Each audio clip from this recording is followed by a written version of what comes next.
Ilang senatorial aspirants ang bumisita kay dating Vice President Leni Robredo sa Naga City, Camarines Sur. Habang nasa Naga, dumalo kay Robredo si Sagip Party List Representative Dante Marcoleta, na kilalang kaalyado ni dating Pangulong Rodrigo Duterte. Bumisita rin kay Robredo si retired Philippine Marines Officer Ariel Querubin.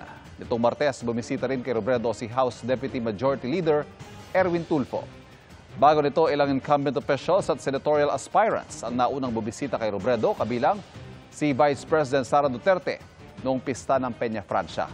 Nitong Huwebes, nagkita naman at nagkamay sina Robredo at si Pangulong Bongbong Marcos sa inaugurasyon ng Sorsogon Sports Arena.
Mga kapuso, patuloy na tumutok sa mga balita, mag-subscribe sa GMA Integrated News sa YouTube.